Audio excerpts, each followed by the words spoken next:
আমাদের সবার শ্রদ্ধার মানুষ, ভালোবাসার মানুষ মুস্তাফিজুর ভাই চলো অসহায়দের পাশে সংগঠনের সভাপতি। আজ ওনার জন্মদিন, গতকাল ছিল। ম্যাডামরা যেমন করে 14 তারিখের প্রোগ্রামকে 11 তারিখে করেছে ঈদ উপলক্ষে, আমরা ওনার জন্মদিনটাকে এই ম্যাডামদের এই প্রোগ্রাম উপলক্ষে গতকাল না করে আজকে উদযাপন করার সিদ্ধান্ত নিয়েছি। তো আমাদের সেই বুলন্দার জন্মদিন আজকে আমার সবার পক্ষ থেকেই কেকটা আনা হয়েছে। তো সবাই একটু হাততালি দিয়ে বুলন্দাকে একটু ভালোবাসা দিয়ে তার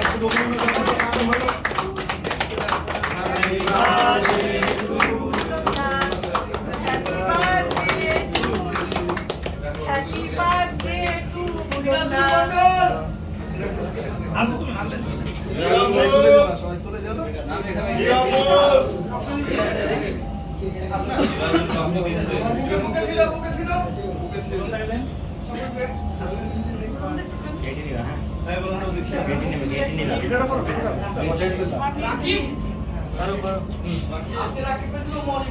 সেন্টু কোথায়?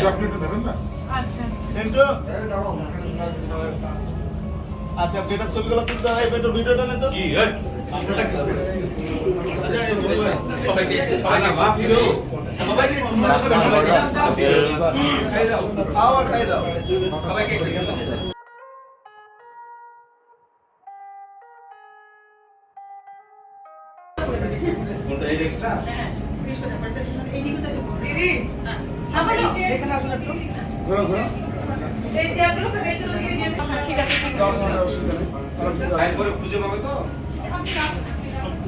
কুড়িতম বিশ্ব রক্তদাতা দিবস পালন করার উদ্দেশ্যে আজকে আমরা এই ব্লাড ডোনেশন ক্যাম্পটি অ্যারেঞ্জ করেছি।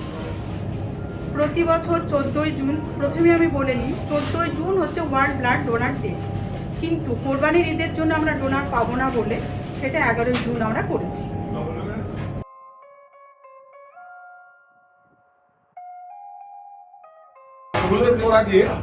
আমাদের স্যারকে সম্বর্ধনা জানাবে দমকল ব্লাড ব্যাংকের এমপি রূপম পাল ঘোষ।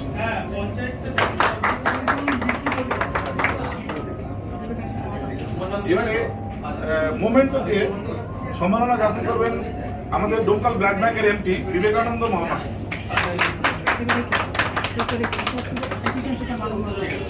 এবার আমাদের দমকল সুপার স্পেশালিটি হসপিটালের অ্যাসিস্ট্যান্ট সুপার মানব মন্ডল মহাশয়, উনি সার্টিফিকেট দিয়ে সম্মাননা জানান।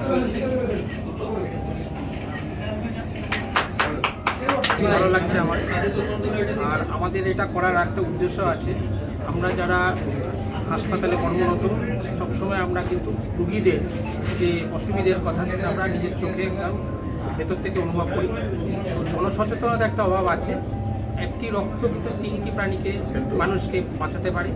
তো এটাতে জনসচেতনতা যদি থাকে, মানুষ যদি বোঝে যে আমরা রক্তদান করলে অন্যের যে উপকারটা করব, এর মতো মহৎ দান আর হয় না। তো সেই জনসচেতনতাকে আমরা যাতে চারিদিকে ছড়িয়ে পড়ে, সেটার জন্যই আমরা কিন্তু প্রত্যেকে এগিয়ে এসেছি। আমরা চাইছি, আমাদের উদ্দেশ্য হচ্ছে যাতে প্রত্যেকে কিন্তু রক্তদান করে এবং প্রতিটি মানুষ যাতে এগিয়ে আসে এবং অন্যের বিপদকে যাতে এটা অংশগ্রহণ করতে পারে, মানুষকে বাঁচিয়ে তুলতে পারে। রক্ত আমাদের শরীরে প্রতিনিয়ত তৈরি হচ্ছে এবং প্রতিনিয়ত সেটা নষ্ট হচ্ছে। কারণ রক্ত দিচ্ছি মানে আমার শরীরে রক্ত কমে যাবে এরকম কোনো ব্যাপার নয়। যে রক্তটা আমি আজকে দিচ্ছি, যে আরবিসিটা আমার এখান থেকে বেরিয়ে যাচ্ছে, সেটা কিন্তু আবার তৈরি হয়ে আসছে। এবং আমাদের অনেক কিছু প্রেশার বলুন বা কোলেস্টেরল, এগুলো কিন্তু অনেকটা নিয়ন্ত্রিত থাকে এই রক্তদান যদি নিয়মিত আমরা করি। তো এটা ওদিক থেকে যে দিচ্ছে তারও যেমন উপকারটা আছে, আর যে নিচ্ছে তা তো কষ্টের সময় রক্ত পায় না। একটি ব্লাড 3টি মানুষকে বাঁচাতে পারে, সেই উদ্দেশ্য নিয়েও আমরা এটা দিচ্ছি। আমাদের জনসচেতনতা করা এবং সবাই যাতে এগিয়ে আসে সেইটা করার আমাদের প্রধান। আজকের ক্যাম্পে আমরা ইন হাউস হিসেবে সবাইকে দিয়েছি। আমরা আশা করব যাতে আমরা প্রত্যেকটা পাড়ায় পাড়ায়, প্রতিটা এনজিও, প্রতিটা ক্লাব, প্রতিটা অফিস, প্রতিটা মানে সরকারি হোক বা বেসরকারি হোক যে কোনো সংগঠন যাতে এগিয়ে এসে রক্তদান শিবিরটা প্রতিনিয়ত সারা বছর ধরে কন্টিনিউয়াস সেটা চালিয়ে রাখতে পারে। বিষয়টা তাহলে আমাদের রক্তের যে ঘাটতি আছে সেটা বাঁচা মানে অনেকটাই নিয়ন্ত্রণ করতে পারবে।